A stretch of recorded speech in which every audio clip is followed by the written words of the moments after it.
Jak to się stało, że na miejsce mojego urlopu wybrałem akurat Finlandię? Gdybyś zapytał swoich znajomych, gdzie spędzą urlop, jakie są szanse, że usłyszysz po Jeziorze Fińskie?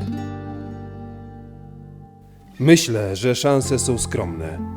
W tym filmie poznasz moją motywację i zderzenie z rzeczywistością. Urodziłem się i wychowałem w sercu wielkich jezior mazurskich. To naturalne, że wszędzie wokół mnie zawsze były jeziora, jachty, żaglówki, szanty i sternicy. Wiele osób wpajało mi, że mieszkam w miejscu wyjątkowym na skalę Polski, a nawet Europy. No bo przecież kraina 1000 jezior. Wierzyłem w to. Do czasu, gdy pierwszy raz na mapie Europy nie zauważyłem krainy nie 1000, a dziesiątek tysięcy jezior. Przy niej Mazury wyglądały jak nieśmieszny żart. Lata leciały, a Mazury stawały się Zakopanem północy. One bezpowrotnie zatraciły swą dzikość. Zacząłem czytać o wielkich jeziorach fińskich, ale informacji było niewiele. Na YouTube znalazłem tylko kilka filmów z wypraw kajakowych. Ale wszystkie źródła są zgodne. Wielkie jeziora fińskie mają być dzikie, właściwie bezludne, nieskazitelnie czyste i przypominać Mazury 50 lat temu. Czy pozostało mi coś innego, niż przekonać się na własne oczy? Spróbujmy.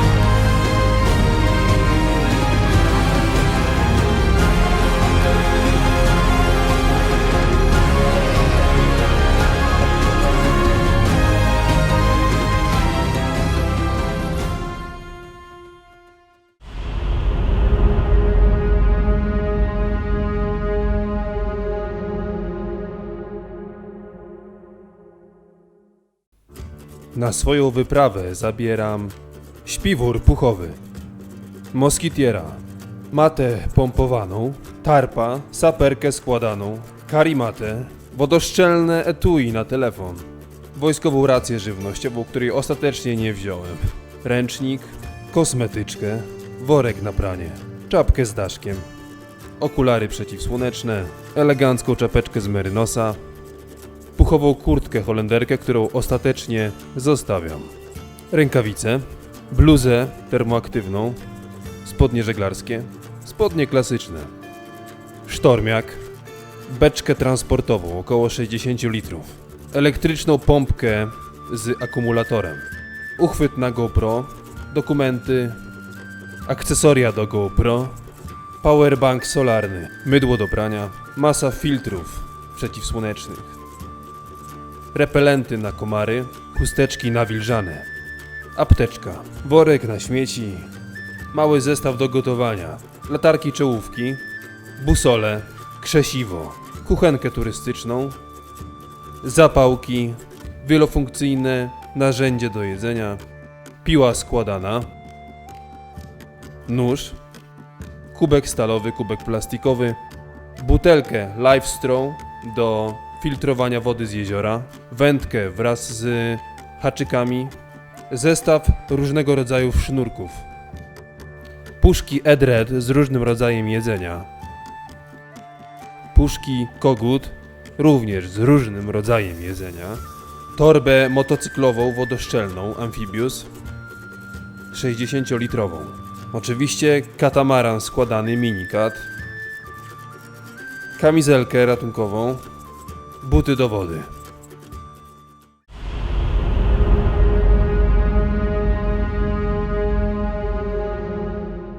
Jest piątek, godzina 9:00. Właściwie składam sobie już ostatnią rzecz, ostatni bagaż. I teraz warto powiedzieć o tym, co tutaj jest największym zagrożeniem w całej tej wyprawie. Największym zagrożeniem jest nie burze, nie katamaran, tylko ten oto osobnik, czyli Citroen Xara Picasso, który postanowił na przestrzeni 2 ostatnich miesięcy spierdolić się aż 3 razy. Jego największą zaletą jest to, że że jest pojemny i że jest w gazie. Dlatego dojechanie tym samochodem z Lublina do Finlandii i z powrotem jest mniej więcej takim wyzwaniem jak dopłynięcie z Kołobrzegu do Argentyny na dętce od Stara. Przystanek gdzieś na Estonii, w Parnawie, potem prom bezpośrednio z Tallina do Helsinek i dalej znowu do miejscowości Imatra, co daje nam sumę około 1500-1600 km i około 21 godzin jazdy ciągłej, ale oczywiście będę robił przystanki.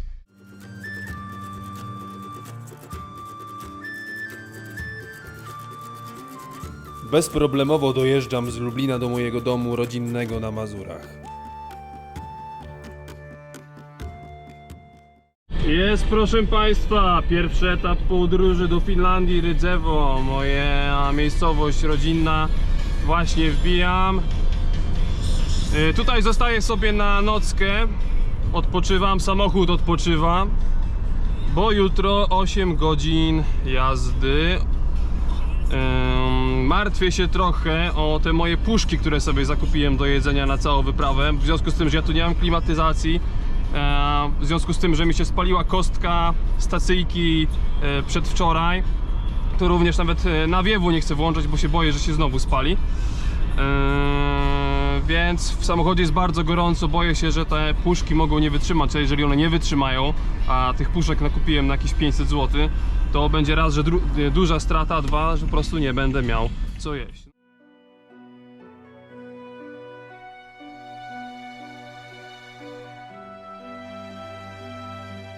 No na Mazurach bez zmian, tłoczno. I przychodzi mnie taki mały dreszcz ekscytacji, jak patrzę na te wszystkie żaglówki, że już niedługo ja sam będę pływał po wielkich jeziorach Finlandii, a w okolicy nie będzie absolutnie nikogo.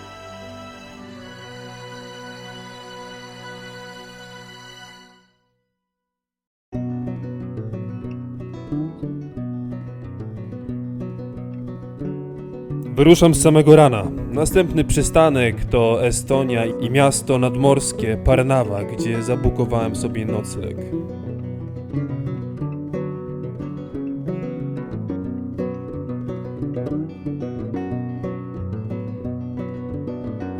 W mieście zwiedzam starówkę, jem sobie pizzkę i przygotowuję się do ataku na Finlandię.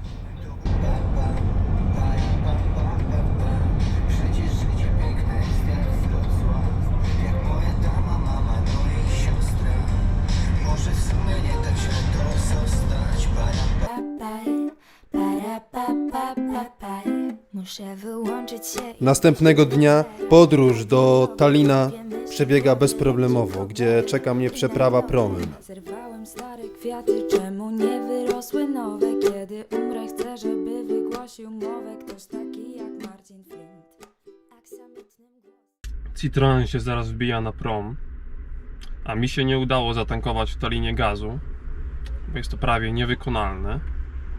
Stacji, które mają LPG jest może z 3-4 w całym mieście i zaryzykowałem, pojechałem na jedną, ale niestety okazało się, że jest w przebudowie, więc niestety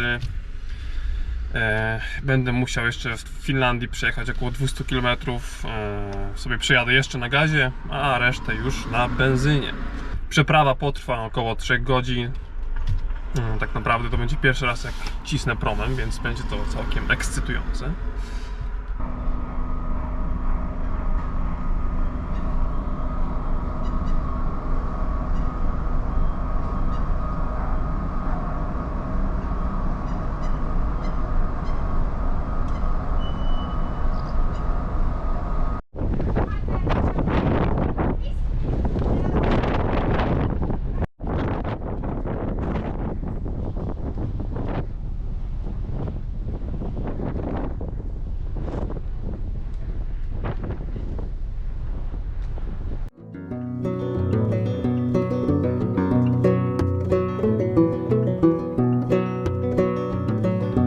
Nareszcie udaje mi się dotrzeć do Finlandii. I na pierwszy rzut oka widzę już powtarzalność środowiska, które będzie towarzyszyło mi przez najbliższe 2 tygodnie, a mianowicie wszędzie drzewa iglaste, i brzozy i skały, i nic więcej. Dokładnie miejsce, w którym siedzisz.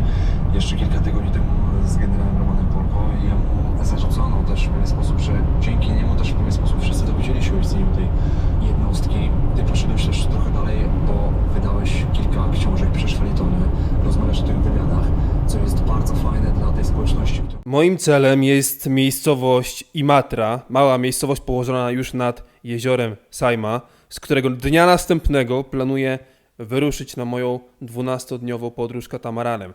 Ale zanim to nastąpi, chcę ostatnią noc spędzić w komfortowych warunkach, dlatego zabukowałem sobie fajny apartament w stylu fińskim. No, to witam w moim apartamencie. Tutaj trafiłem w 10, jeżeli chodzi o wybór miejsca do spania w Finlandii.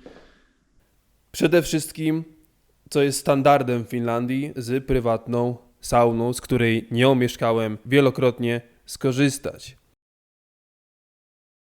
Jest to też pierwszy czas, kiedy oglądam sobie, jak wygląda wreszcie fińskie jezioro. Ja pierdzielę, udało się. Nie wiem jak to się udało, ale udało się wreszcie dojechać tym zdezelowanym Citroenem. Jestem nad jeziorem Sajma w Finlandii. Nareszcie jest jeszcze lepiej niż mi się wydawało. Jest tutaj po prostu pięknie. Celebruję to sobie piwerkiem, które kupiłem jeszcze w Estonii. Tylko zapłaciłem za nie 7 euro. Nie wiem jak taka złotówa jak ja mogła pójść na ten układ, ale tak mi przekabacił kelner, że wcisnął mi to piwo. No trudno, niech stracę, popróbujemy sobie. Jutro zaczynamy na grubo, od razu stawiamy katamaran, stawiamy maszt i na 14 dni znikamy w dziczy. Mam nadzieję, że nie będę tu musiał wracać z podkulonym ogonem, że nic mi się nie stanie. Jeszcze dzisiaj wieczorkiem Sałenka wjedzie, bo mam taką apartament i może popływam w jezioro, zobaczymy jaka jest pogoda.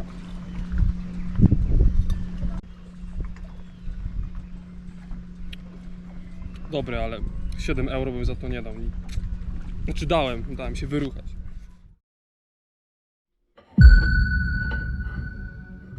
I nadszedł ten wielki dzień, ale żeby wypłynąć na wody Finlandii, trzeba mieć czym to zrobić. Rozpoczynam składanie katamaranu i producent zapewnia tutaj, że ten model składa się w około 50 minut, co jest oczywiście nieprawdą. Mi, wielokrotnemu użytkownikowi tego modelu, zajmuje to około 1,5 godziny.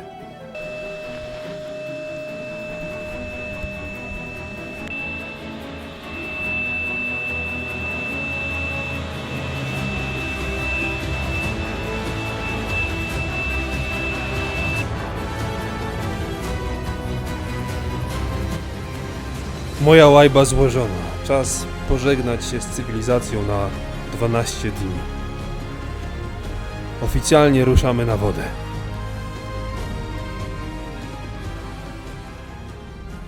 Miało być epicko, a wyszło jak zwykle. Jest zajebista flauta. Nic się nie dzieje. Cisza, spokój. Dryfuję już tak sobie od, nie wiem, 30 minut. Tak naprawdę jeszcze w tle widać port, z którego wypłynąłem. Mimo wszystko trip uważam za oficjalnie otwarty, choć bez przytupu. Już na pewno wiem, że założenie jakie miałem na dzisiaj, czyli dopłynięcie do pewnej części na Pojezierzu, się nie uda. W związku z tym, że wypłynąłem bardzo późno, bo dziś o 14 dopiero. Tak długo zajęło mi rozkładanie katamaranu, pakowanie się. No a dwa, że jest po prostu zajebista flauta, więc to się niestety nie uda. Będę musiał sobie znaleźć dzisiaj inne miejsce noclegu. Nie wiem jak daleko dopłynę. Przypominam, że nie mam silnika, więc jestem zależny wyłącznie od sił natury. Okej, mam teraz możliwość, bo trochę przesuwam się do przodu, jak widać. Ale nie na tyle szybko, żebym musiał tutaj jakoś mocno interweniować. Więc mam chwilę, opowiem o tym, co ja mam tutaj w tych bagażach. W tej oto beczce trzymam głównie żywność. Tam są ryże, ziemniaki, przede wszystkim masa tych puszek, które Wam pokazywałem. Natomiast w tej wodoodpornej torbie trzymam wszystkie rzeczy, które są im potrzebne do noclegu, czyli śpiwór, karimata, jakaś tam mata pompująca, moskitiera, również ubrania tam trzymam i część elektroniki, a w plecaku również trzymam część elektroniki oraz rzeczy, które są im potrzebne tak na już, jeżeli coś by się stało, na przykład sztormiak. Tutaj też mam swoją kosmetyczkę, jakieś tam buty do wody. Jeżeli chodzi o tą beczkę, to w miarę jak będę tam spożywał to jedzenie i się go, że tak powiem, pozbywał, to mam zamiar tam później wrzucić część elektroniki, żeby ona była jeszcze lepiej dodatkowo chroniona. Zdecydowałem, że nie będę używał tej trampoliny zgodnie z przeznaczeniem, czyli nie wrzucę tam niestety swoich bagaży, bo po prostu za dużo ważą. Tam jest 20 kg maksymalnie, a każdy z tych bagaży to jest przynajmniej 22-25 kg. Boję się, że konstrukcja może nie wytrzymać i coś się uszkodzi, dlatego trzymam tam na razie jakieś pierdoły typu pagaj, wędka i odbijacz. No, później w miarę jak mi będzie ten bagaż ważył coraz mniej, to będę sobie wrzucał tam może więcej rzeczy i zrobić się tu trochę więcej miejsca.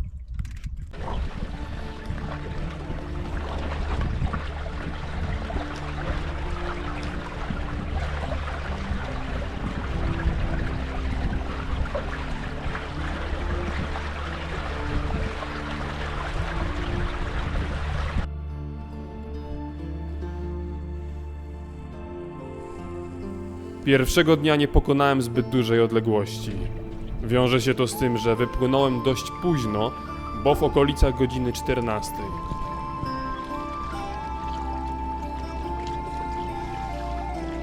Przyznam się szczerze, że pierwszego dnia byłem dosyć przerażony ogromu tego przedsięwzięcia i że nie poradzę sobie z nawigacją między dziesiątkami różnych wysepek, które wszystkie wyglądają identycznie. Zacząłem szukać miejsca do spania. Wypracowałem sobie następujący model. Na aplikacji w telefonie wybierałem tryb satelity i po prostu szukałem, gdzie na zdjęciach satelitarnych brzeg wygląda na taki piaskowy, gdzie mógłbym bez problemu przycumować łódką. W związku z tym, że o takie brzegi piaskowe w Finlandii jest bardzo trudno, ponieważ większość brzegów jest skalista. Jest pierwsza noc przede mną. Tarp wygląda jak wygląda, ale jest tyle komarów, że naprawdę nie chciało mi się tworzyć jakiejś solidnej konstrukcji. Znaleźć miejsce takie jak tutaj, żeby plaża była piaszczysta, a nie skalista, było naprawdę dużym wyzwaniem. I tak to jest chyba teren prywatny, ale sprawdziłem, nikogo tutaj nie ma. Więc nawet nie mam kogo zapytać, po prostu zostaję tutaj na noc i tyle. Przygotowuję sobie posiłek. Tutaj na piecyku robią mi się klopsiki od Edreda. Zobaczymy, jak one będą smakowały. Klopsiki w sosie grzybowym. Katamaran odpoczywa. Tak mniej więcej wygląda okolica, w której śpię.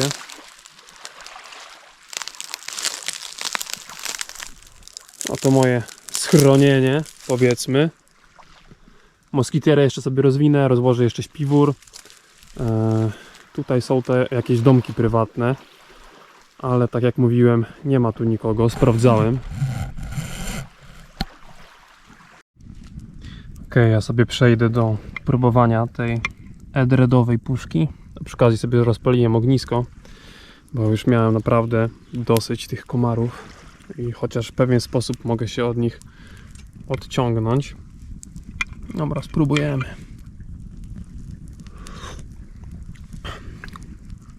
Nie jest złe. Myślę, że dużo bardziej przyprawione niż te z koguta, bo dzisiaj rano jadłem flaki z koguta. I tam flaki to były faktycznie flaki, ale naprawdę były takie bezpłciowe jak te żarcie w wojsku na stołówkach. Zero przypraw. Tutaj czuję ewidentnie przyprawki. Zobaczymy, jak to będzie dalej. Boże, moskitiera. To jest po prostu wynalazek bogów. Jestem tak wdzięczny, że to mam, że sobie nawet nie wyobrażacie. Tu jest takie zajebanie tych gówien latających. Ja już nie odróżniam na skórze skóry zdrowej i skóry pogryzionej, bo jest tego tak dużo, że to się w pale nie mieści.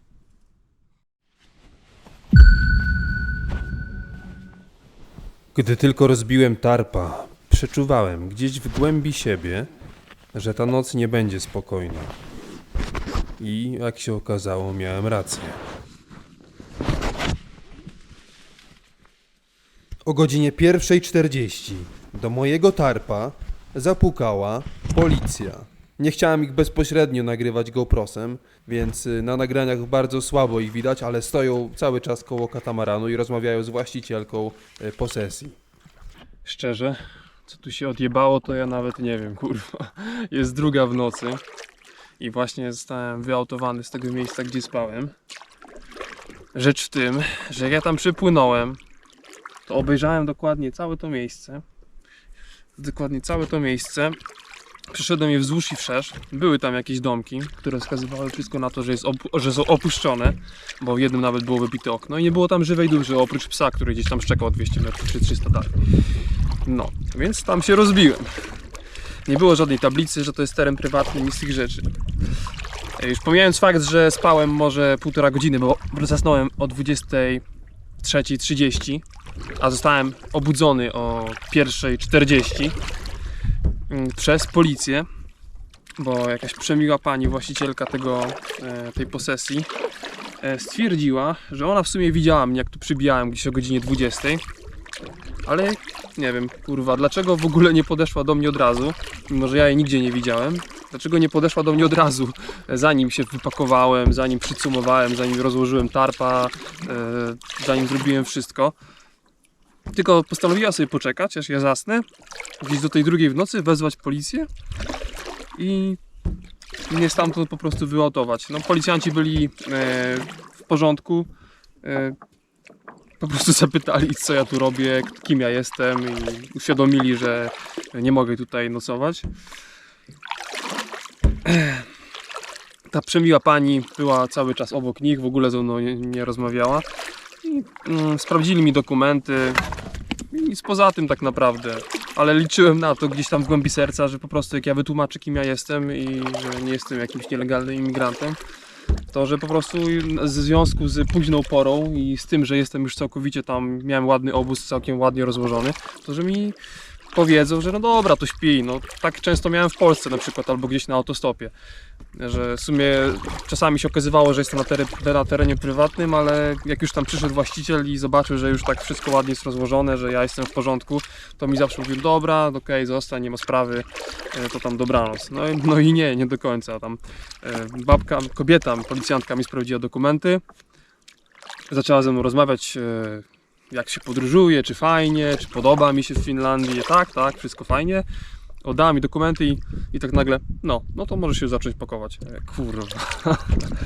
No i najlepsze jest to, że oni przy mnie stali, jak ja się pakowałem. Ja ich uprzedziłem, że to zajmie dużo czasu, no bo mam tego mnóstwo. No i jeszcze muszę przygotować łajbę do odpłynięcia, to też potrwa. I powiedziałem, że to zajmie z godzinę czasu. No i faktycznie tyle zajęło. I oni cały czas przy mnie stali i mnie pilnowali razem z tą kobietą i się nie odzywali. To było tak kurwa niezręczne. No i sobie odpłynąłem i oni też odjechali. No. Nie wiem, co teraz robić. Jest tak naprawdę, mimo że jest jasno, to tak naprawdę tutaj jest noc, bo jest 2 w nocy. Nie wiem, dokąd mam płynąć. Nie widzę tu żadnych miejsc do spania. Jestem niewyspany, cały przemoczony i przede wszystkim spakowany na odpierdol, bo pakowałem się na szybko. Będę musiał się jeszcze przepakować. Żegluga o 3 rano w trakcie białych nocy na takim pustkowiu wytwarzała taki dziwny, przerażający klimat, ale równocześnie było bardzo magicznie. To było niezapomniane.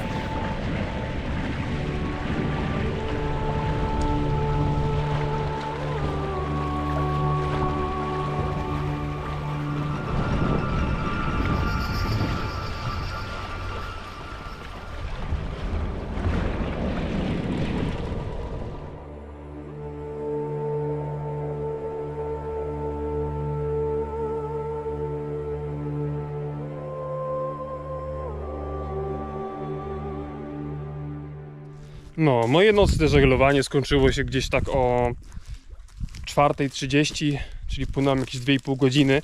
Byłem już tak bardzo zmęczony, było mi tak zimno i tak bardzo chciało mi się spać. I pomimo tego, że był dobry wiatr, że warunki były korzystne i bardzo szybko płynąłem, to zadecydowałem, że przerywam i znalazłem po drodze taką małą wysepkę, dosłownie 30 metrów długości, może 20 metrów szerokości. Jest to wysepka samotna, całkowicie jestem tu całkiem sam, jest prywatna, moja i będę tu sobie spał. Nareszcie będę mógł się położyć i odespać to, z czego mnie brutalnie wyrwano. Dodatkowo naładuję sobie baterię, połowię ryby, zjem. Wpłynięcie tutaj minikatem było jak najbardziej w porządku. Co prawda brzeg jest skalisty, a nie piaszczysty tak jak tam, ale dało się wpłynąć. Jak widać sobie tutaj elegancko stoi. Tak jak mówię, cała baza dla mnie. Mam nadzieję, że tu nikt mi nie będzie przeszkadzał. Wątpię, żeby ktoś się znalazł, bo w okolicy nie ma żywej duszy. Dodatkowo myślę, że przesiedzę tutaj już cały dzisiejszy dzień. Nie będę już nigdzie wypływał. I dopiero jutro uderzam dalej.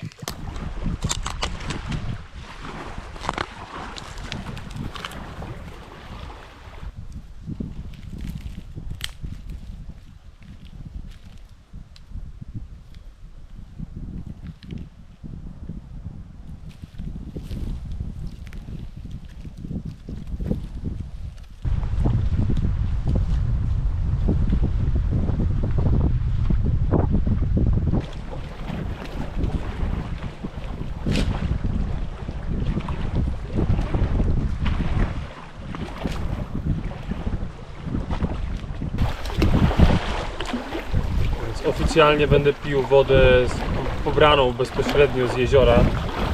Wykorzystam ten filtr LifeStraw. Jeszcze go nie używałem. Nalałem już trochę wody źródlanej tej z jeziora, ale na dowód naleję jeszcze raz.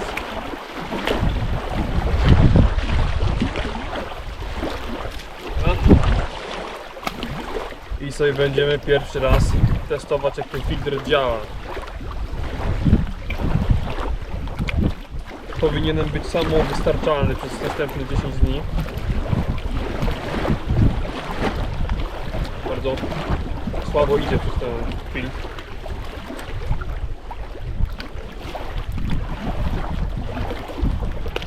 Nie wiem, jak dla mnie normalna w smaku. Całe szczęście jestem jeszcze mniej więcej blisko cywilizacji, to gdyby jednak to nie zadziałało, to jest jakaś forma pomocy. Oczywiście też by było ciężko, bo tutaj widzę może jedną, dwie osoby na cały dzień. Nie jest zła, jest dobra. Te puchy z koguta ewidentnie nie nadają się do tego, żeby je przygotowywać na ogniu. Trzeba robić tak, jak producent mówi, czyli wyłącznie gotować w wodzie. Ja próbowałem sobie to zrobić na tej kuchence turystycznej. No i siedziało długo na ogniu, ale jest to taka po prostu zimna papka. Myślę, że na tej ugotowana na wodzie lepiej się sprawdzi. W przeciwieństwie do Edreda. Edred sobie świetnie poradził i w wodzie, i na ogniu.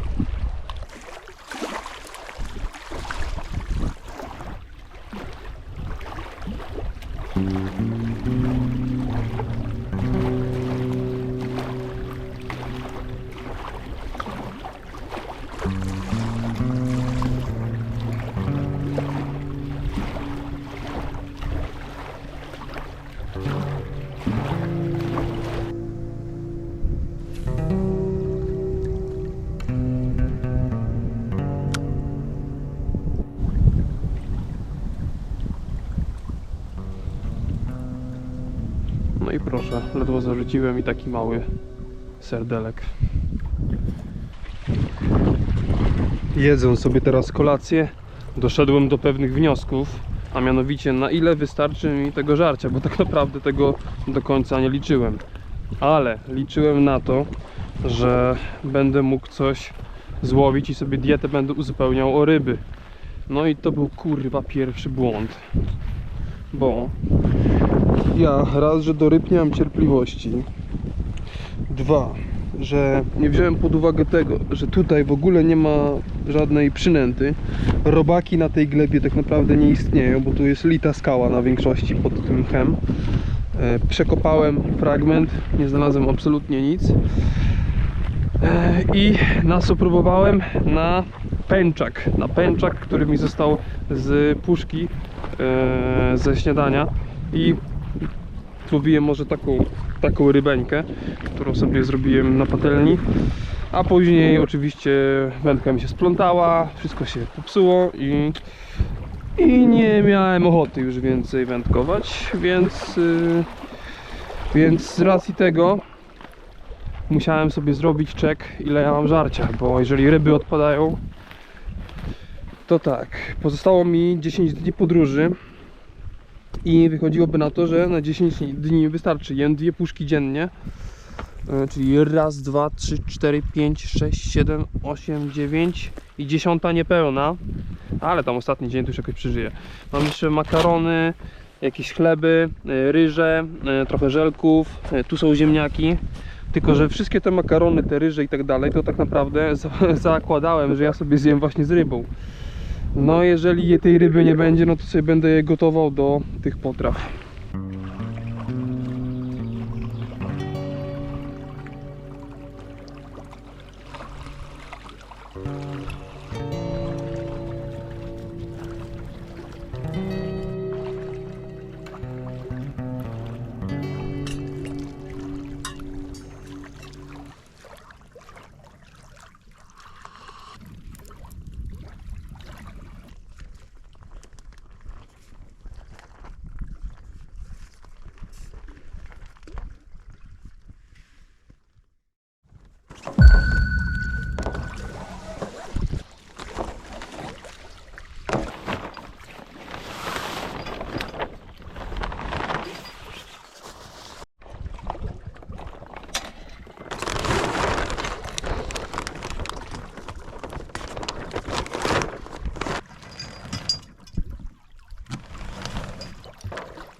Pewnie tego nie widać na GoProsie, ale dokładnie tam, gdzie jest taki przesmyk, tam chcę dzisiaj przepłynąć. Tylko rzecz w tym, że będę płynął tak naprawdę ciągle pod wiatr, będę musiał halsować lewo-prawo.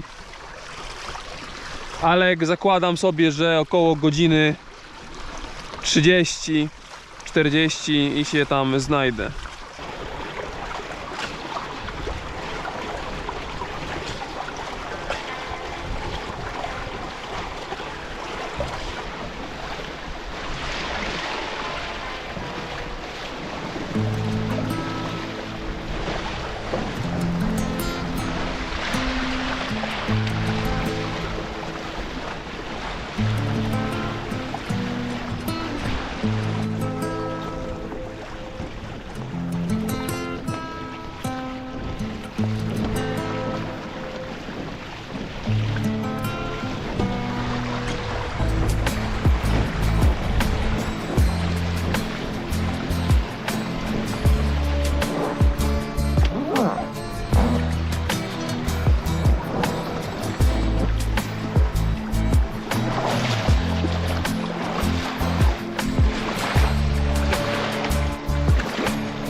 Bardzo dużo słyszałem na temat kultury czystości, jeżeli chodzi o obcowanie z naturą, jeżeli chodzi o Finów i ich podejście do tego tematu. I wszystko to, co słyszałem, jest jak najbardziej zgodne z prawdą, bo odkąd tu jestem, czyli 3 dni, nie widziałem ani razu na swojej drodze ani jednego śmiecia, nawet jakiegoś niedopałka peta, nic, zero. Oni po sobie sprzątają absolutnie wszystko. Nawet spójrzmy na tą wiatę. Wszystko jest przygotowane dla turystów, każdy sobie może z tego używać. Jak widzicie, wszędzie jest ład, porządek, każdy po sobie sprząta. Ja również staram się, jak tylko mogę, po sobie sprzątać. Jeżeli chodzi o papiery, no to takie śmieci to sobie palę w ognisku, ale jeżeli mi zostają puszki czy szkło oraz plastik, to wożę cały czas ze sobą na katamaranie i liczę, że wreszcie mi się uda znaleźć gdzieś śmietnik.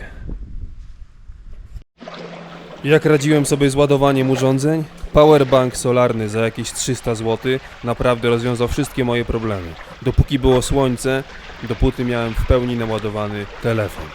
6 godzin wystawiania takiego powerbanka z panelem na słońce i ładowało mi jedną kreskę, która wystarczyła na naładowanie dwukrotne, trzykrotne telefonu. Tam, w oddali, pierwsza żaglówka, jaką w ogóle widzę od 3 dni. Ale nie wiem, czy ją widać na GoProsie, ale musicie uwierzyć mi na słowo.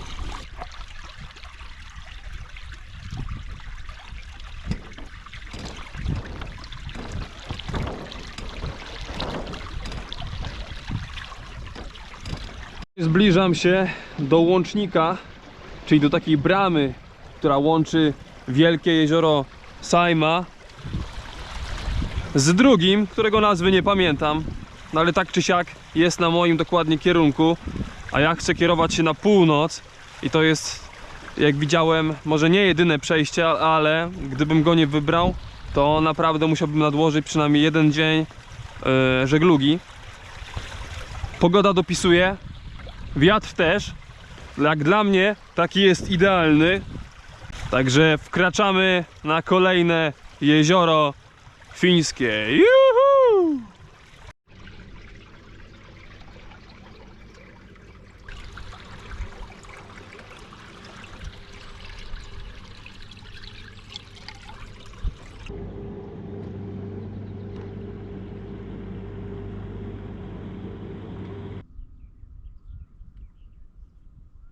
Prędzej czy później musiało do tego dojść. Flauta.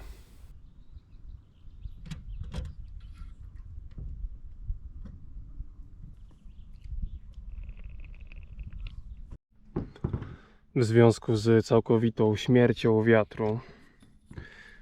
Zatrzymam się na tej wyspie, poczekam aż znowu zacznie hulać. Inaczej to nie ma żadnego sensu. Już tak pedałuję na bosaku przynajmniej od godziny. Jest całkowita flauta.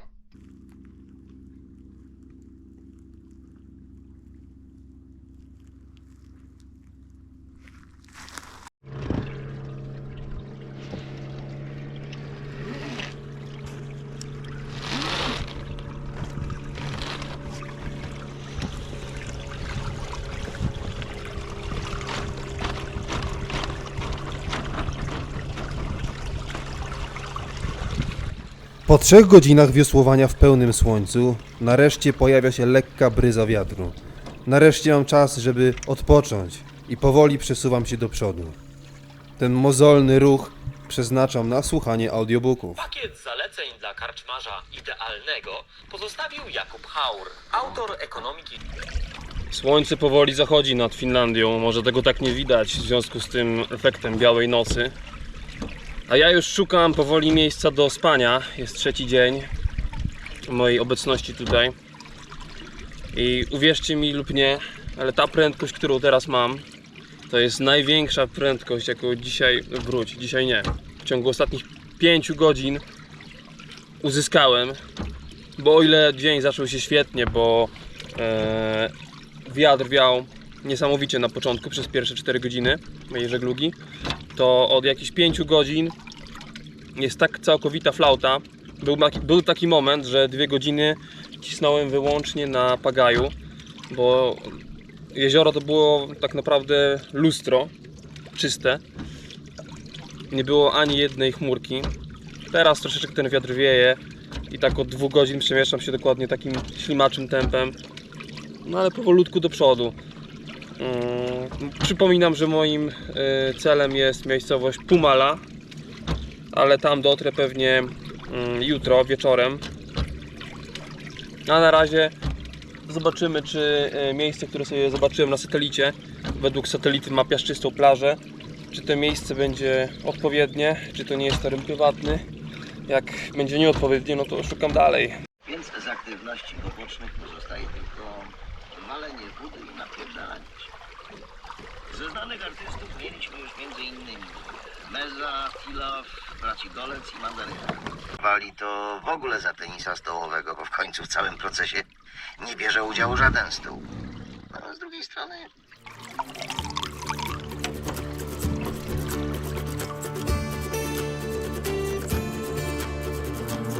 Znajduję idealne miejsce, choć jak się później okaże, z dość dużym ruchem na wodzie.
Okej, ryż gotowy. Troszkę mi się przypalił, ale to normalne w takich warunkach, kiedy nie ma się dostatecznej kontroli nad ogniem. A teraz wrzucam sobie na ruszcik jeszcze do tego ryżu żeberka od Etereda. Moja dzisiejsza obiado-kolacja. Ryż i żeberka barbecue. Śpię dzisiaj u siebie w katamaranie. Uważam, że jeżeli jest taka możliwość i mogę się przybić gdzieś na wodzie, gdzie nie będzie uderzał pływakami pod wpływem ciężaru, to wtedy jak najbardziej mogę się kimnąć na katamaranie. Dodatkowo po prostu śpi się tam dużo wygodniej, bo to już jest sam fakt trampoliny, tak? A dwa, że raczej wątpię, żeby cokolwiek do mnie podchodziło w nocy, bo tam już jest dość głęboko, jak się wchodzi. Największy minus tego miejsca to jest to, czego bym się po Finlandii nie spodziewał, czyli bardzo duży ruch motorówek. Tu jest jakiś łącznik, jakieś takie miejsce, gdzie wszyscy przypływają i non stop, tak jak teraz, płynie jakaś motorówka i robi mi kurwa taką falę, że ten katamaran ledwo trzyma się na tych cumach. W ogóle zauważyłem dość ciekawą zależność. Widzę, że Finowie, pomimo tego, jaki mają potencjał wokół, to przemieszczają się po tych jeziorach wyłącznie przy użyciu motorówek. Jeżeli chodzi o żaglówki, to taką ilość mógłbym policzyć na palcach jednej ręki przez te 3 dni. Widziałem może 2, 3 żaglówki, w tym jedną zacumowaną. A motorówek widziałem około, nie wiem, z 20 już przez te 3 dni. I nie wiem, skąd ta zależność, może po prostu są tacy wygodni. Albo nie jest tutaj tak rozwinięte żeglarstwo, mimo że mają akweny.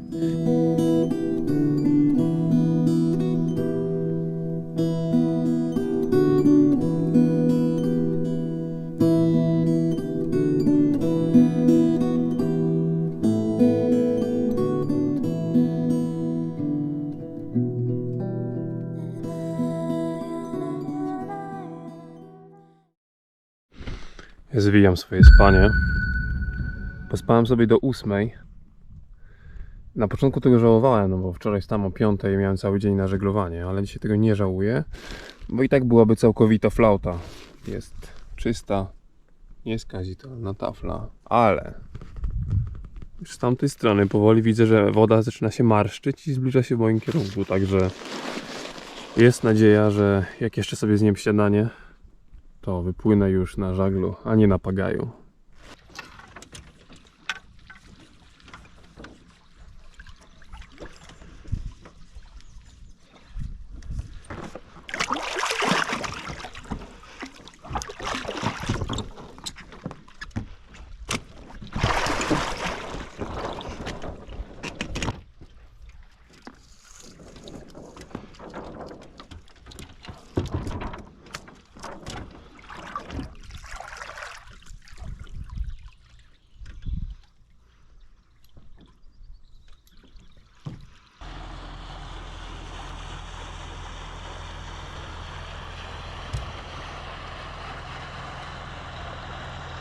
Dobra, no to skoro już wypłynąłem, to gdzie ja dzisiaj chcę dopłynąć? Okej, jesteśmy tutaj. Tu jest Imatra, skąd wypłynąłem.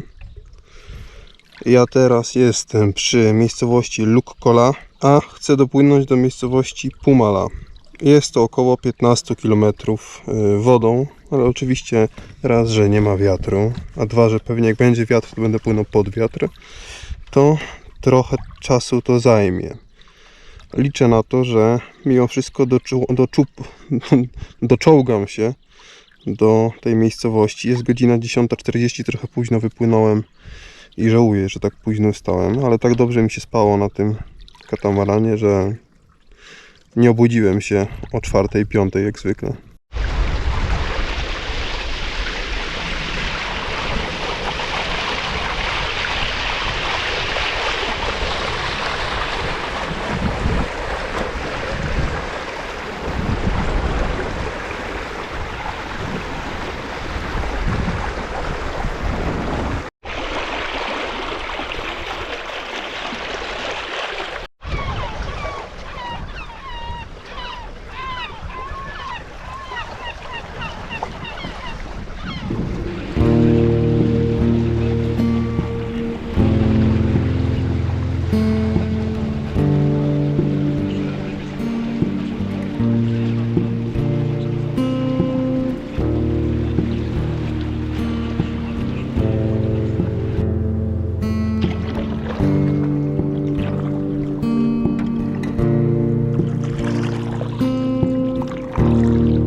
się działo przez ostatnie 3 godziny, to było straszne. Specjalnie wybieram sobie taką trasę, żeby płynąć tak pomiędzy jakimiś wysepkami, żeby być trochę odsłoniętym od tych wielkich jezior ze względów bezpieczeństwa, gdyby się zmieniła nagle pogoda, ale dzisiaj nie dość, że albo była flauta, albo nie było po prostu w ogóle wiatru, a jak był, to tylko i wyłącznie prosto w twarz, a katamaran ma tak duży kąt martwy, że między tymi wysepkami nie byłem w stanie w ogóle nim manewrować i wszystko musiałem lecieć na pagaju. Odcinek 2 km na wodzie pokonałem, chyba ze 3 godziny płynąłem. To była po prostu masakra. No wreszcie wypłynąłem na większe jezioro.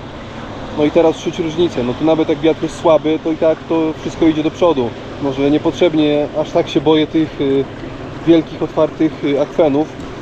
Pogoda dookoła wskazuje na to, że nic się nie dzieje dookoła, żadna burza się nie zbliża. Jestem tak już zmęczony, że dramat. Do Pumali zostało mi niewiele. Myślę, że jeżeli ten wiatr się utrzyma, to za 2 godziny będę już w tym mieście.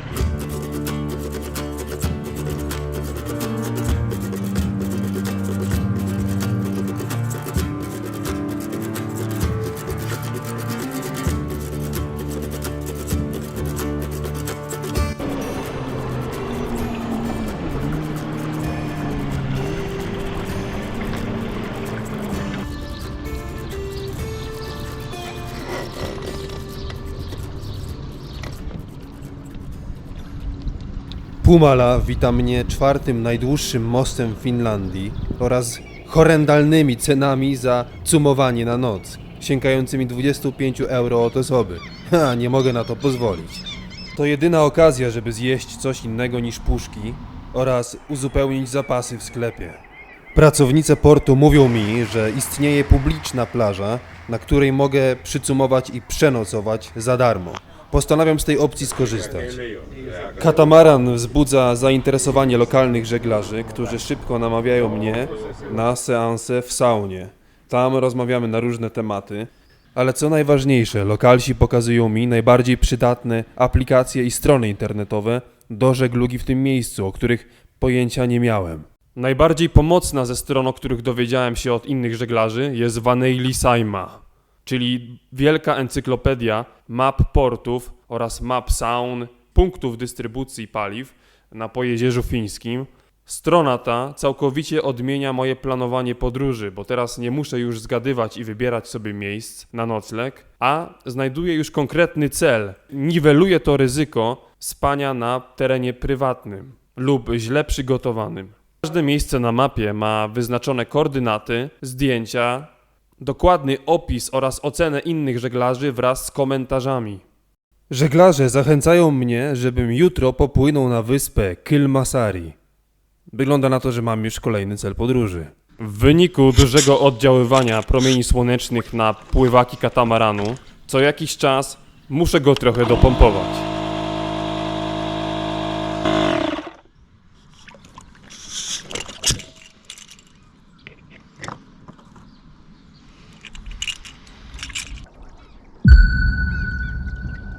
Następny dzień zaczyna się jakżeby inaczej, bezwietrznie. Katamaran, brat większy. Lamusy pórą na silniku, także chyba nie mamy o czym rozmawiać. Mogłem ich podszkolić troszeczkę, ale nie ma czasu. Swoją kuchnią, stosowaniem klaksonu zamiast hamulca, kiedy jadą samochodem, no i słynnym gestem, który znajdziecie bez problemu, wpisując w wyszukiwarkę frazę włoski gest. Tylko to po prostu najzwyczajniej szczególnie skomplikowane. Teraz muszę jakoś to opisać, żeby wszystko miało sens i pozwoliło wam sobie to wyobrazić. Cały manewr rozpoczyna 10 na... Witam, z miejscowości Pumala wypłynąłem o godzinie 8:00 i naprawdę miałem obawy co do wiatru dzisiaj, bo zapowiadano 8 metrów na sekundę i była całkowita flauta, ale wypłynąłem na ten większy akwen i co prawda nie ma szału, ale sunę sobie tak 4, maksymalnie 5 km na godzinę. Do celu mam jeszcze 10 km, wiatr ciągle w plecy, więc w ogóle nie muszę pracować przy katamaranie, nawet nie rozkładałem foka, a płynę wyłącznie na grocie. Słucham sobie podcastów, czytam sobie książki i jeżeli wszystko będzie w porządku i ten stan dalej się utrzyma, choć teraz trochę zwolniłem, to powinienem być u celu, czyli u wyspy oddalonej od 10 km za około 4 godziny.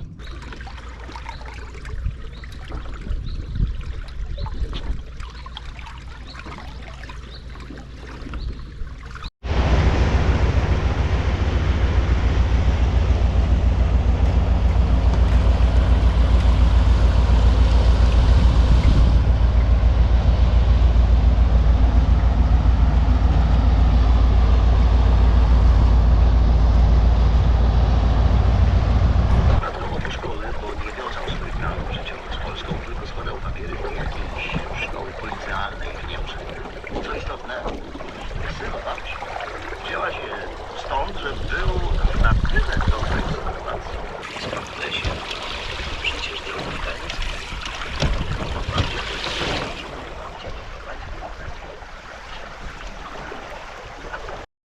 Nieustannie płynę Fordewindem, osiągając prędkości w zakresie 5-6 km na godzinę. Spa przede mną, to jest mój cel na dziś i niewiarygodne, że udało się go tak szybko osiągnąć, bo wczoraj jak patrzyłem na mapę, to myślałem, że będę tu płynął przynajmniej do godziny 18, a jest godzina 12:00. Nie ukrywam, że mam cały dzień korzystny wiatr w plecy i będę tutaj dużo wcześniej. Już widzę, że to ktoś tam stoi, ale mam nadzieję, że miejsce dla mnie również się znajdzie.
Kurwa, mogłem wziąć 2 odbijacze. Najlepsze jest to, że ja mam 2 odbijacze, jeden jest w samochodzie.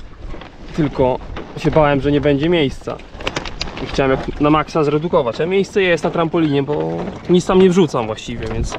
A teraz będę musiał rozkminiać, jak postawić katamaran, żeby się nie ocierał, mając 1 odbijacz. Dobra, przeniesiemy tą łajbę, jak oni odpłynęli, to my ją sobie przeniesiemy. Trochę dalej, może nie na sam przód, ale trochę dalej. Dobra, najpierw sobie zwiniemy żagiel, bo mi tutaj mocno przeszkadza.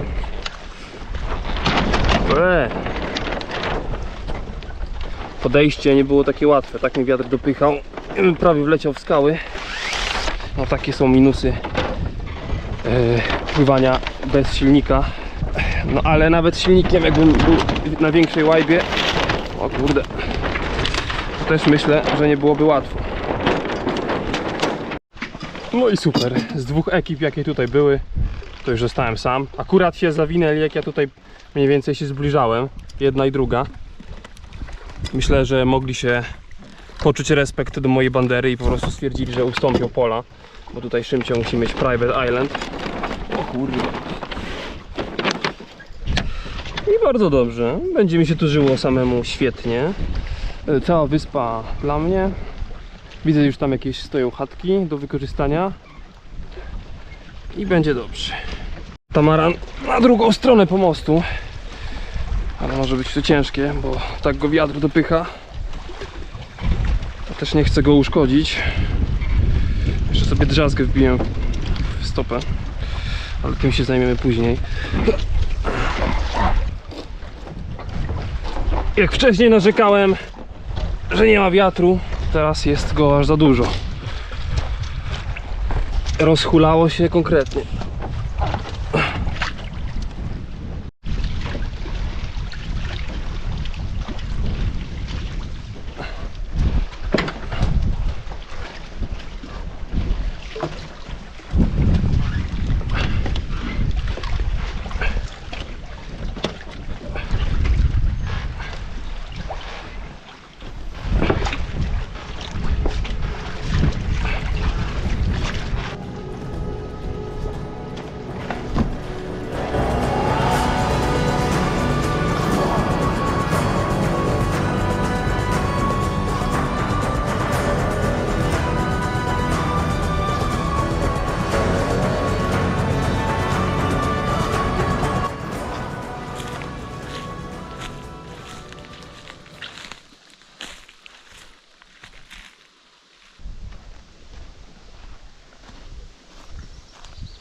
Jak zwykle wszystko w stylu fińskim, czyli jest palenisko, jest przygotowane drzewo, a to nie wiem co to jest. Jakieś składowisko na drzewo, jakiś karmnik. To może spotkać fokę sajmańską w Finlandii. No mi się nie przydarzyło i raczej się nie przydarzy, podobno to rzadki widok, ale występują tutaj w tych jeziorach. No, jak widzimy jeszcze jakieś demony lokalne. Słyszałem, że zostawiają piły i siekiery dla każdego do użytku, ale jeszcze taki zestaw ratowniczy powiedzmy, jakby kogoś nagle dopadła zła pogoda i musiał się tutaj ratować do rozpałki, to tego to się nie spodziewałem. Jestem pozytywnie zaskoczony. A to nie wiem do czego służy. Widzę to już któryś raz w Finlandii przy brzegu. Może do slipowania łodzi albo coś ten deseń. O, a tam stoi katamaran.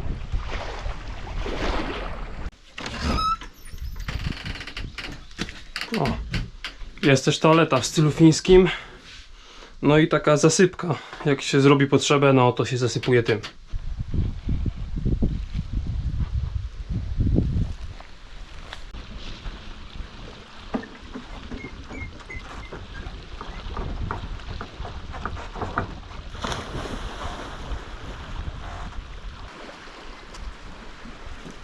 No i znowu mam całą wyspę tylko dla siebie.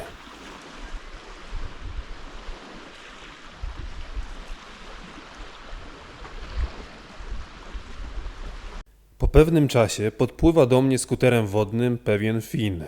Pierwsze pytanie, jakie mi zadaje, to czy nie jestem Rosjaninem.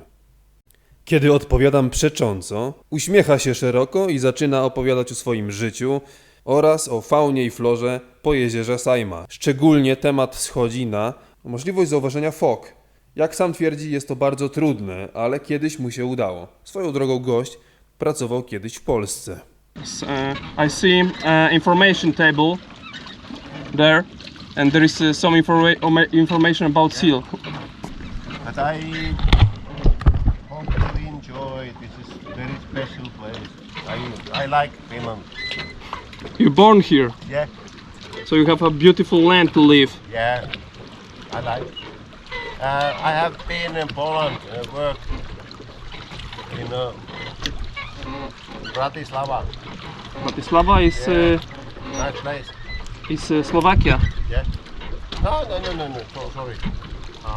This is capital of Slovakia. No. Sorry. Janikovo. So it's More. yeah. Because I never heard about Janikovo, so it may be You know place? huh? You know? No. Really? So if there is thousands of cities in Poland, so Janikovo. I hope you enjoy. Thank you very much for conversation and for everything. See you.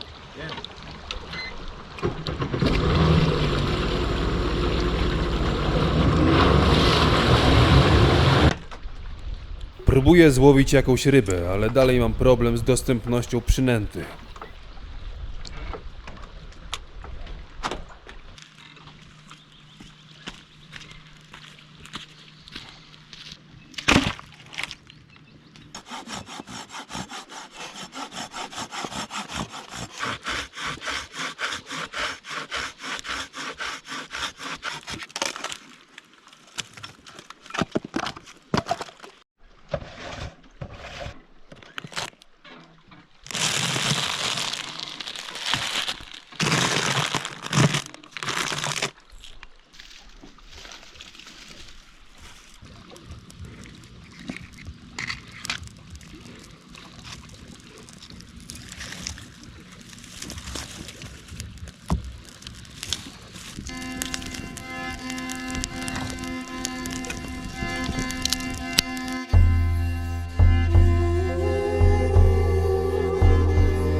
kończy się moja podróż, ale nie podróż jako taka.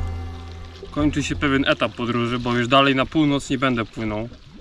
Wiąże się to z tym, że mam jakieś 6 dni do powrotu do Imatry, czyli miejsca, w którym zacząłem swoją podróż.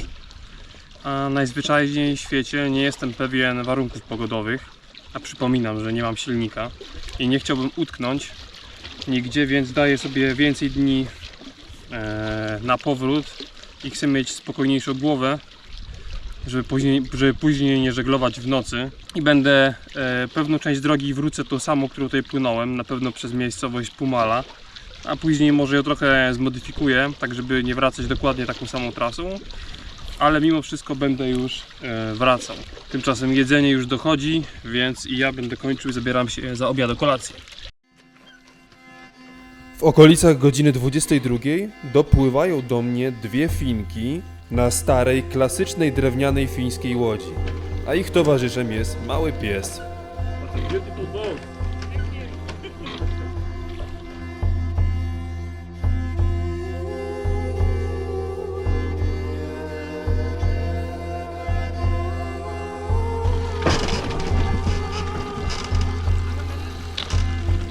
Psina nazywa się Torhun i jak twierdzą dziewczyny, jest to imię pochodzące z folkloru fińskiego, a konkretnie z jakiejś bajki.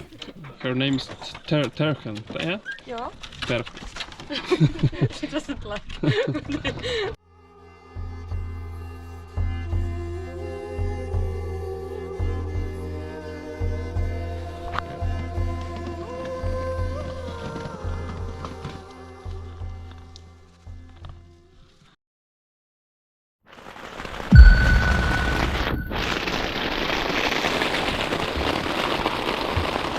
W nocy dopada mnie burza z ulewu. Niestety trochę wody dostaje się do wnętrza katamaranu.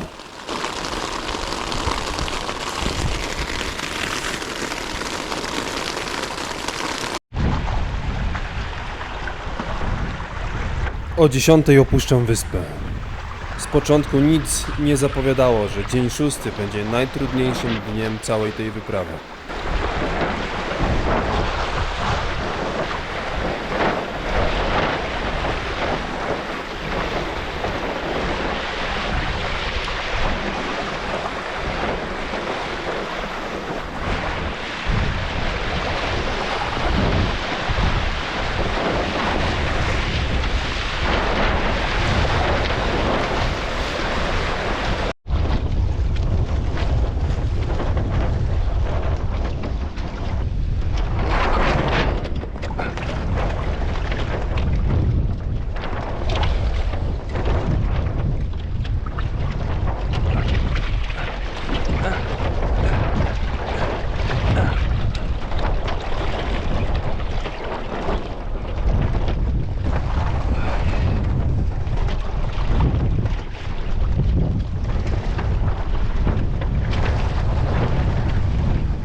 Może tutaj tego nie widać, ale tam bardziej na środku fala jest tak wysoka, że boję się wywrotki. Dlatego chowam się z powrotem między tą wyspę, z której wypłynąłem, i spróbuję inną drogą. Może z tamtej strony będzie trochę bezpieczniej. Tutaj się trochę uspokoiło, ale tam jest tragedia.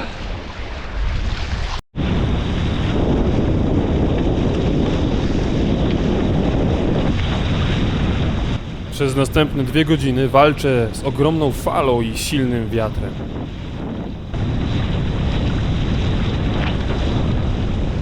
Pomimo ogromnego wysiłku nie pokonuję nawet kilometra, bo wiatr mam idealnie w twarz.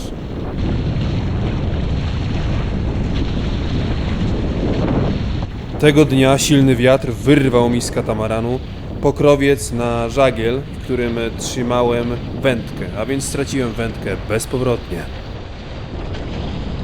W trakcie walki przypadkowo włączam kamerę GoPro, która jak się okazuje nagrywała ponad 40 minut. Och, jak głupi. rezygnuję, kurwa. Biorę, przycumuję gdziekolwiek, bo to nie ma szans. Jest zbyt niebezpiecznie.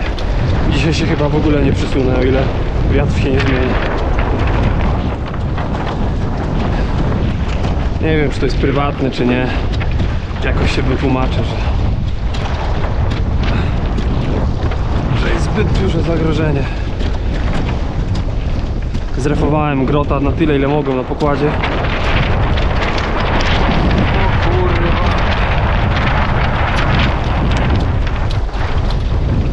To może jeszcze.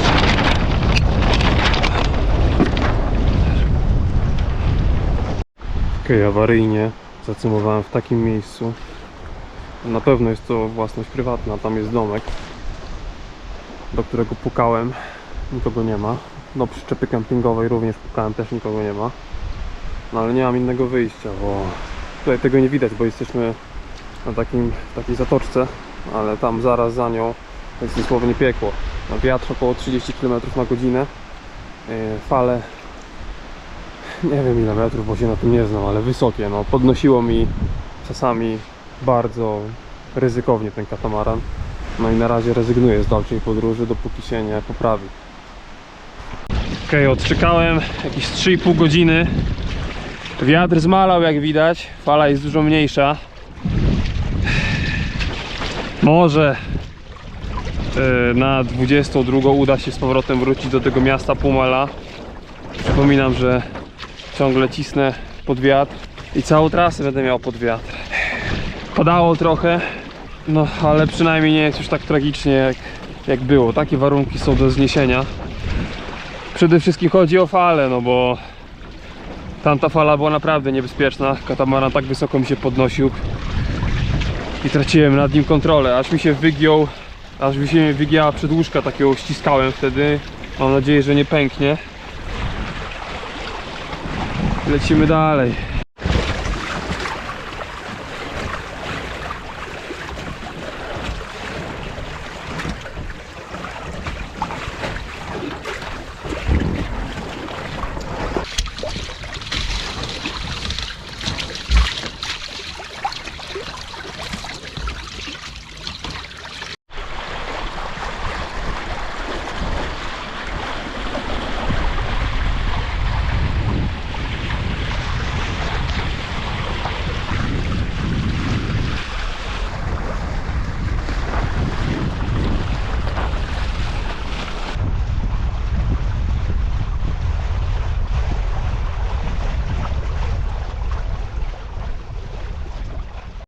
Ja pierdolę, jakiś kurwa kretyn nagle im wypłynął, ciągnąc ze sobą kurwa z 10 czy 5, wróć kurwa, z 50 metrów spokojnie, wędki i jakieś kurwa chuj wie co. Ja mu krzyczę, że płynę, bo w ostatniej chwili je zauważyłem, bo miały z 50 metrów za sobą, a mi jeszcze słońce świeciło, więc nie widziałem tej żyłki ciągnącej się długo za jego motorówką. Ja jestem na żaglu, więc płynę tam, gdzie mnie pociągnie wiatr, a gość ma silnik, więc kurwa mógł sobie uciec. Wpierdoliłem się w te jego żyłki, pociąłem się kurwa tym gównem. Mam nadzieję, że tylko, że katamaran jest cały, bo na razie nie mogę tego usunąć. Za bardzo jest wbity. I have an engine, I have to rescue myself. I'm bleeding. Give me this. But you have to give me a rope because I will fly away. Okay, take mine. Okay. And Take this. maybe something to cut because it's impossible because it's under the boat. Cut the line. Yeah, something to cut. Yep. Okay, first this.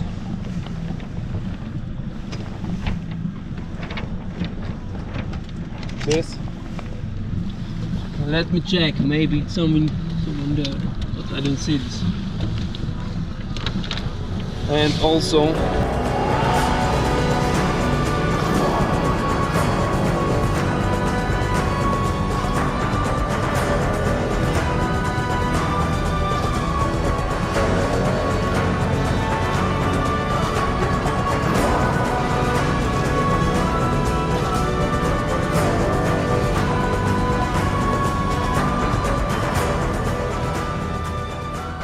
Witam w dzień 7 mojej podróży. Zmęczony i zniszczony. Wczoraj planowałem spać w Pumali, w tym mieście, gdzie spałem przedwczoraj. I doszła taka sytuacja, zaszło do takiej sytuacji, że przypłynąłem dokładnie w to samo miejsce, gdzie wcześniej spałem, gdzie wcześniej miałem zgodę od nie wiem co to jest, jakieś biuro jakaś informacja turystyczna, coś takiego, tam zarządcy tego portu. Tam pracują takie dziewczyny i o ile przedwczoraj, a nawet właściwie 3 dni temu, jak je pytałem, czy mogę się tam przespać na łódce, to powiedziały, że spoko, nie ma problemu. Dzwoniły do ich szefa, twierdzi, że jak najbardziej. Natomiast wczoraj tam przypłynąłem, nie planowałem tam przypłynąć. Planowałem płynąć dalej do takiego fajnego portu, który jest dostępny dla wszystkich, ale nie dałem rady w związku z tym, że no, wczorajszy dzień był przewalony strasznie. Raz, że bardzo silny wiatr, który mnie zatrzymał na 3 godziny, bo bałem się płynąć. Potem wiatr non-stop w twarz i to też silny. I finalnie do Pumali dopłynąłem po 12 godzinach, więc bardzo długo. I była 20 chyba 2:50, jak ja tam dopłynąłem, więc byłem bardzo zmęczony. Chciałem się po prostu położyć spać. Rozłożyłem się na tej samej plaży, gdzie byłem poprzednio. I przyszły jakieś inne dziewczyny z tej informacji. To były inne dziewczyny, ale w tych samych koszulkach. I powiedziały mi, że ja nie mogę tu spać. No, ale ja mówię, ale przecież 3 dni temu, jak tu byłem, to powiedzieliście, że mogę tu spać i spałem. One, wiemy, ale to była pomyłka, jak one to określiły. Że to była pomyłka i tak naprawdę to nie powinienem tutaj spać. Więc mam się stąd wynosić. Ale dziewczyny, jest późno, jest 23 i ja już mam żagiel złożony, ja nie mam silnika, wiatr wieje w twarz. No ja tam nigdzie tutaj nie dam rady dopłynąć na pagaju. A one mówią, że to ich nie interesuje, że mam się stąd wynosić. Okej.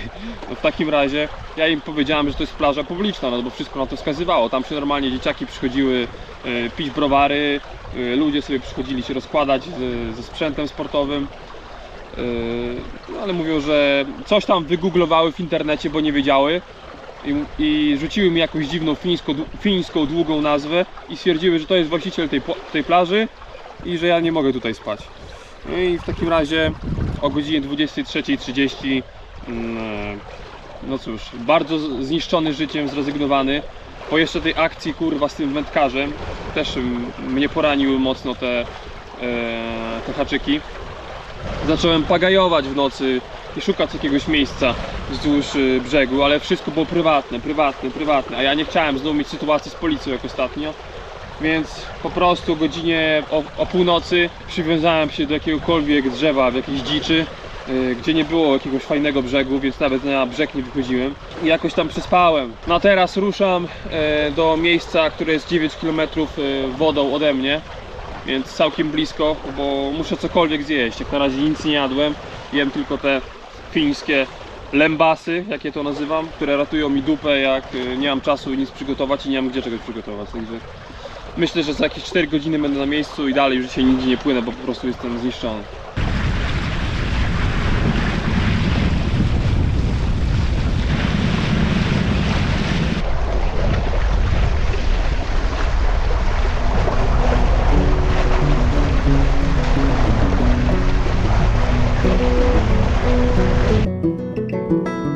Na portalu Veneili Saima znajduje obiecujący port oddalony o zaledwie 10 km, na którym oprócz wielu udogodnień znajduje się również skansen.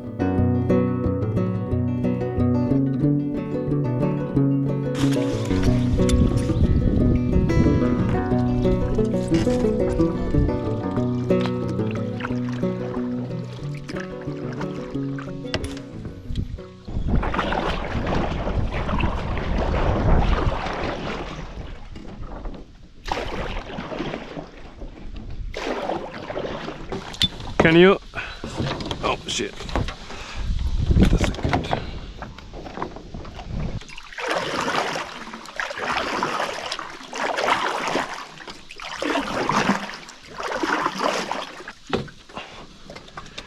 Okay. Thank you very much.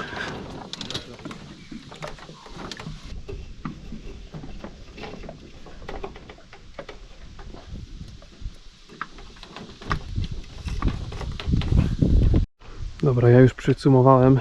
Chciałem sobie zrobić jedzenie, ale jakieś gałgany zajęły miejsce ogniskowe, nie chcę im się tam wbijać. A jeszcze tak ładnie pachnie od nich mięskiem. A jestem tak głodny. Idę zobaczyć te muzeum, o którym mówili. Pobyt tutaj kosztuje 10 euro.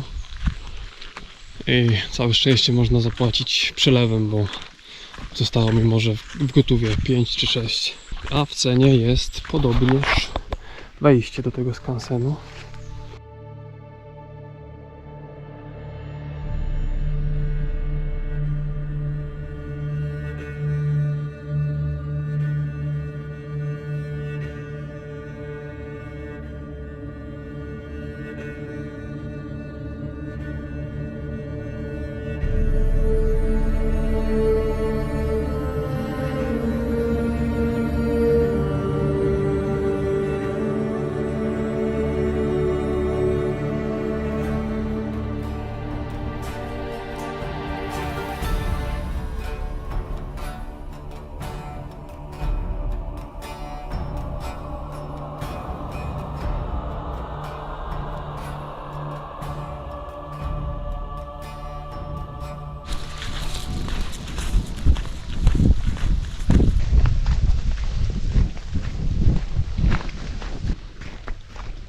Yes.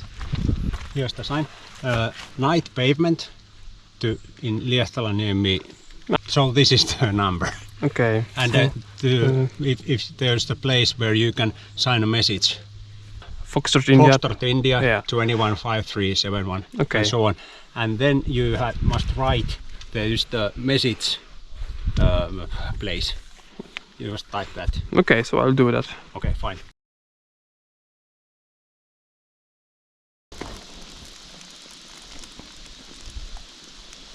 Kończy się 7. dzień podróży. Zaczynam powoli odczuwać trudy tej podróży. A przy okazji można zobaczyć, jak mniej więcej od środka śpię, bo nie wiem, czy to jeszcze pokazywałem. Układ zazwyczaj jest ten sam, czyli na górze tarp. Wykorzystuję BOM od grota do tego, żeby im podtrzymywał tarpa. Może pokażę. O, w ten sposób. On normalnie Utrzymuje się tylko wtedy, kiedy jest żagiel, więc żeby go zamocować, to muszę przywiązywać tutaj do masztu sznurkami i dodatkowo wykorzystuję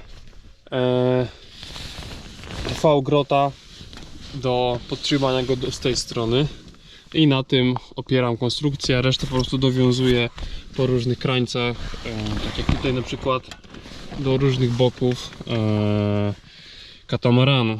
A nadstan tarpa, bo dużo go zostaje, jakoś przygniatam rzeczami, tak jak tutaj na przykład. Na samym dole mam karimatkę, później kolejna warstwa to jest mata pompująca i śpiwór, i ostatnią warstwą jaka jest, i ostatnia warstwa to jest moskitiera, którą tutaj rozwieszam. Została mi jeszcze moskitiera do rozwieszenia. Jutro chcę wstać wcześniej, bo około 6:00, w związku z tym, że o godzinie 11:00 ma być burza z piorunami, a ja chcę chociaż odrobinę przepłynąć, to może chociaż 2 godziny przepłynę w kierunku już powrotu i przeczekam gdzieś burzę i później ruszę dalej. A Boże, kurwa, jak ja mam... Ciężko mi teraz przepłynąć przez te wąskie gardło, bo mi ciągle wiatr wieje w twarz i muszę pływać, ostro halsować.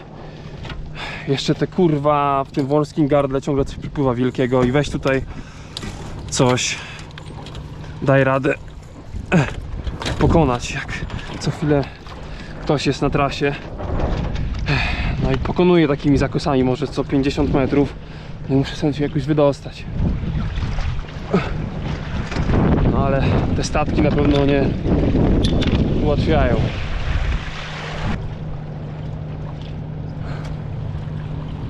Najlepsze jest to, że jak płynąłem dokładnie w drugą stronę, czyli na północ z południa, to miałem wiatr w twarz i było mi ciężko, a teraz płynę z północy na południe, czyli w odwrotną stronę i znowu mam wiatr w twarz idealnie i dokładnie w tym samym kanale.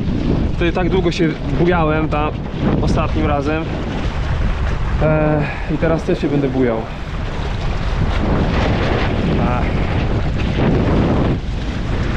Widzicie, mam tu tyle przeszkód, żeby przepłynąć przez to wąskie gardło pod wiatr.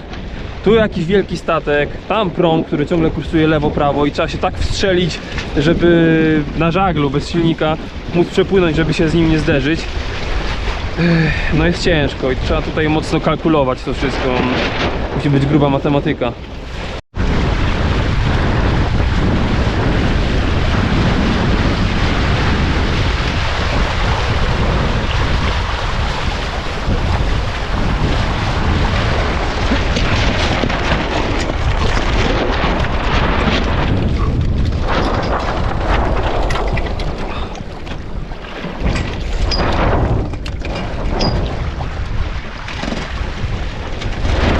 Dawaj, kurwa.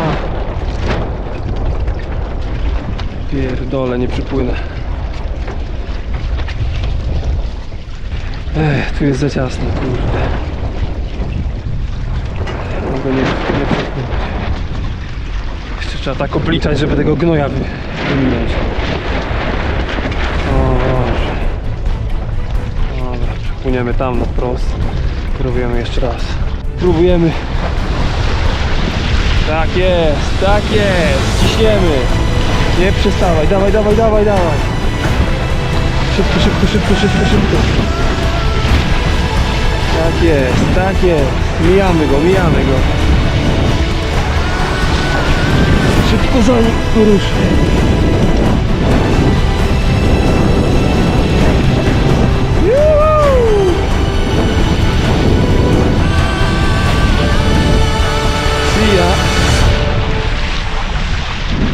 To nie było lekkie, ale się udało.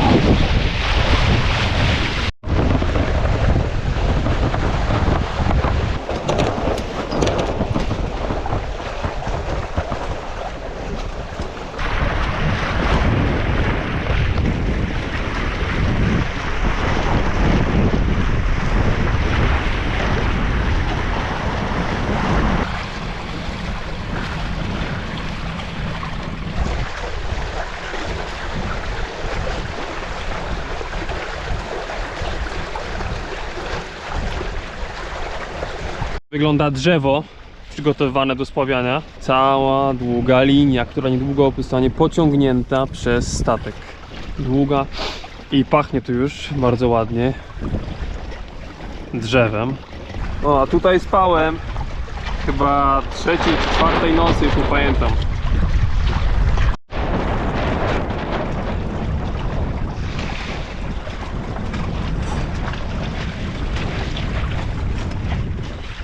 Znowu zbyt ciężkie warunki. Będę musiał spróbować przybić do brzegu i przeczekać. Sobie upatrzyłem jedno miejsce, z daleka to wygląda jak piasek. Mam nadzieję, że się nie okaże skałami. Ale całe szczęście jestem już blisko brzegu. W takich warunkach nie da się płynąć taką krypą. Jest zbyt niebezpiecznie. Zaraz będziemy przybijać.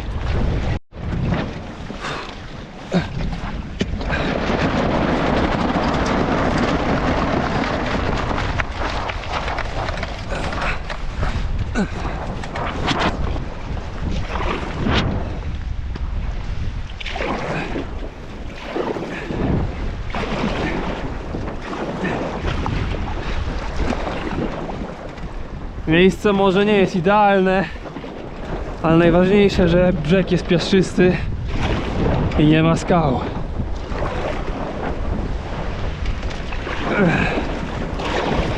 Dobra, już się robi płytko, że mogę wejść i podprowadzić.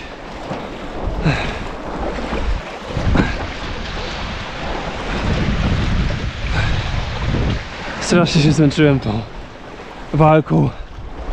Ach, chyba powoli się uspokaja, kurde.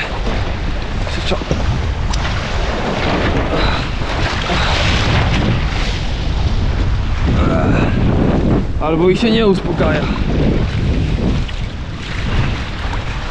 Tu będzie gituwa.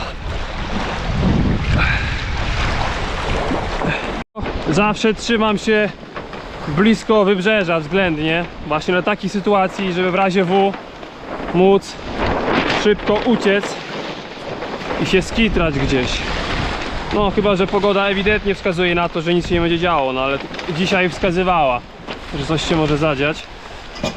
Zresztą i tak szukałem miejsca, nawet jakby nie padało, i tak szukałem miejsca, żeby się zatrzymać, bo fala była zbyt wysoka. No i po prostu chcę znowu przeczekać, aż wiatr ucichnie. Mam takie pobożne życzenie, że po tym deszczu ucichnie też wiatr. Jeżeli trzeba będzie tu czekać kilka godzin, no to spoko, ja przeczekam. Nie spieszy mi się aż tak. Najwyżej nadrobię w nocy, no bo przecież cały czas jest jasno, więc to bez znaczenia. Prześpię się w dzień, następnego dnia czy coś.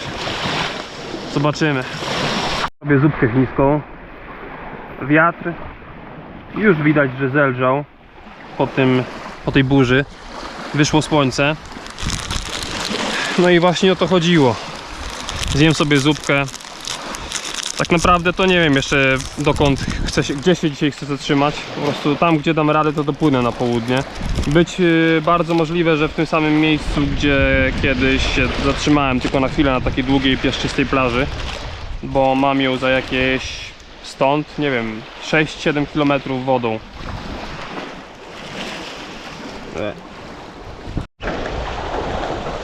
Płynę sobie elegancko w półwietrze. Nareszcie, od ponad 2 dni mam wreszcie wiatr, nie w twarz, a tym razem z boku, i wreszcie się jakoś płynie. Co prawda fala dalej mnie denerwuje, jest o połowę niższa niż przedtem. O kurde, tam skały chyba są. Ale i tak płynie się dużo przyjemniej. Po prostu sobie trzymam ster, a łódź sama ciśnie dokładnie w kierunku celu, który sobie obrałem. Mam nadzieję, że ten stan się utrzyma jak najdłużej. Martwię się tylko trochę o wanty, bo strasznie mi na tych lekkich falach podskakują. O, tak jak teraz. Mam nadzieję, że one wytrzymają. Trasa nie była lekka, musiałem walczyć z wieloma promami, które pływały w tej i nazad bardzo wąskich kanałach, więc musiałem się wiele razy szybko przecisnąć. Ostatecznie wylądowałem na plaży, na której kilka dni temu zatrzymałem się tylko na chwilę, ale tym razem tutaj spędzę noc.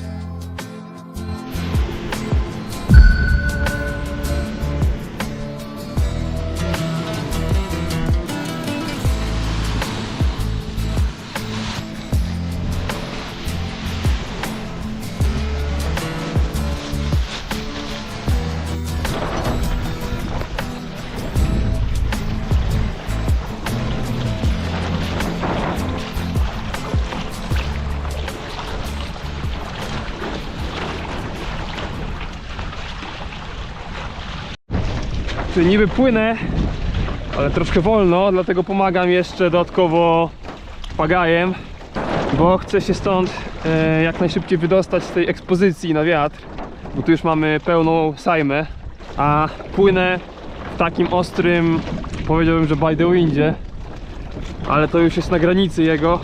Wystarczy kilka stopni w prawo, ja już mam kąt martwy, zobaczcie. O, już łopot, tak? I zmiana kierunku na inny. Dlatego płynę i na żaglu, i płynę i na pagaju. Trochę przyspieszam, żeby się stąd wydostać troszkę szybciej.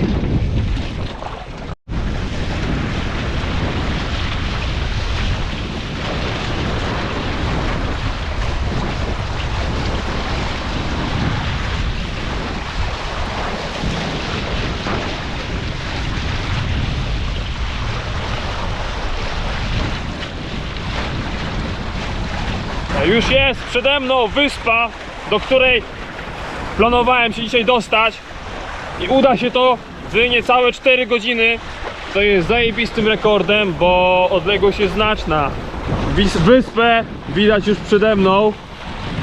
Zasługa tego to ciągle fakt, że płynę sobie elegancko by the windzie, czasami w półwietrze, i tak naprawdę wiatr jest mocny, ale jeszcze nie na tyle mocny, żebym musiał zrezygnować. Fala jest taka optymalna, więc cały czas ten wiatr od 4 godzin mam dokładnie w kierunku, w którym chciałem płynąć, więc jest idealnie. Za chwilę będę przybijał.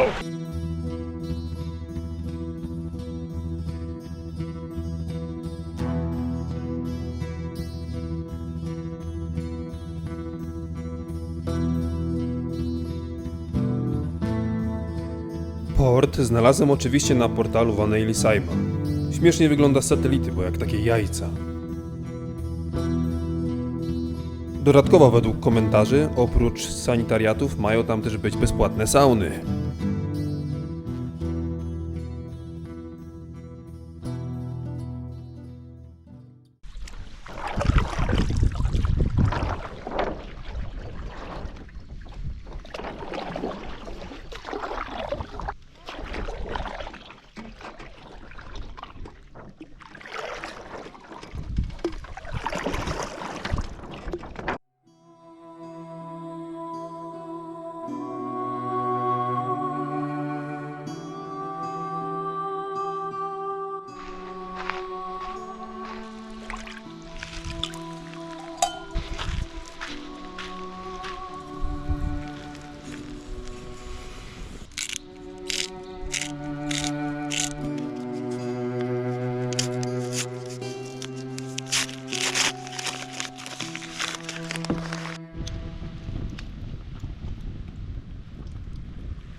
Jeżeli chcesz skorzystać z sauny, sam musisz sobie narąbać drzewa, rozpalić i ją nagrzać. Tak też ja uczyniłem.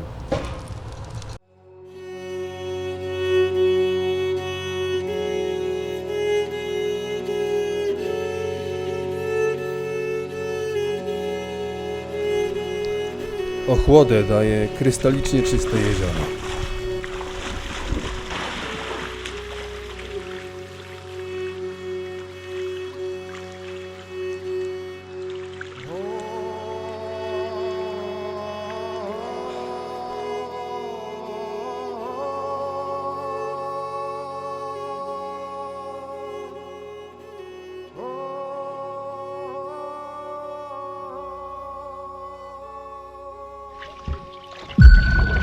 Po 2 dniach opuszczam miejsce mojego przebywania. Nareszcie pogoda dopisuje. A dopisuje w ten sposób, że po prostu nie pada deszcz. Dzień 11. Dużo nie będę nagrywał w związku z tym, że kończy mi się miejsce kończy mi się pamięć na karcie, a drugiej karty nie mam. A chciałbym jeszcze nagrać trochę materiału z mojego jutrzejszego zakończenia, z przybicia już do portu właściwego oraz parę materiałów, jak już będę w Helsinkach. Więc dzień 11 spędzę w następujący sposób, że się najpierw wydostanę z tej wyspy, gdzie koczowałem, i już zbliżam się powoli do Imatry.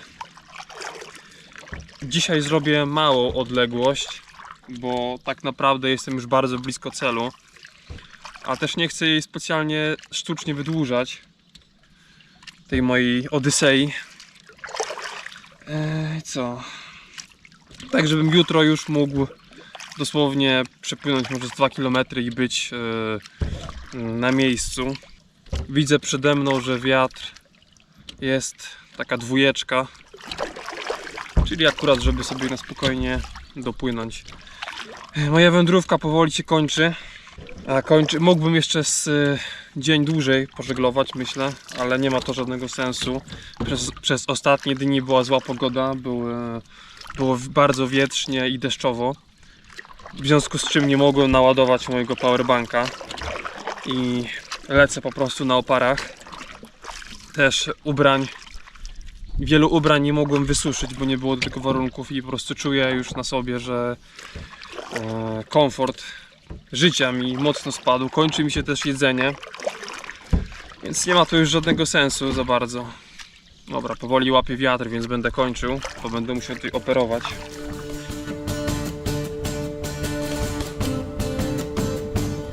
Swoją ostatnią noc spędzał na publicznej plaży.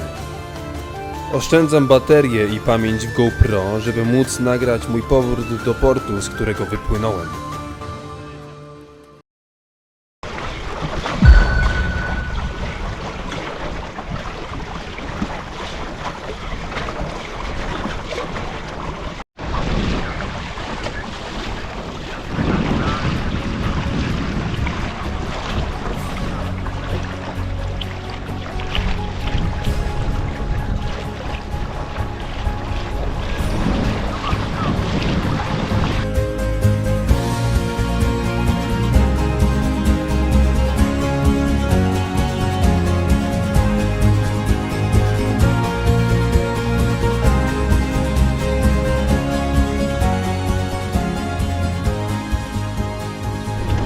Witam w dzień 12 mojej Odysei. Przed oczami mam już port, z którego wypłynąłem.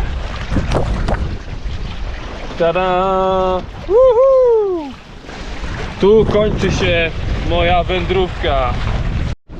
Za chwilę będę przybijał do portu. Dosłownie 20 minut.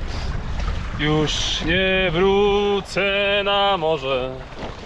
Nigdy więcej, o nie. Wreszcie koniec włóczęgi. Na pewno to wiem, już nie wrócę na morze. Nigdy więcej, o nie. Wreszcie koniec włóczęgi. Na pewno to wiem, już nie wrócę na morze. Nigdy więcej, o nie. Wreszcie koniec włóczęgi. Na pewno to wiem, wiem, wiem, wiem. Do Helsinek przyleciała moja dziewczyna. Ostatnie 2 dni spędzamy razem, zwiedzając Helsinki, a następnie prom i długa, długa podróż do domu. Łącznie przez 12 dni pokonałem 203 km wodą, to około 110 mil morskich. To jak z koło brzegu do Szwecji. Poznałem masę ludzi, fińskie tradycje, różne ciekawe rozwiązania, faunę i florę Finlandii, fińską kulturę. Walczyłem z żywiołem, ale najwyższy czas wracać już do domu.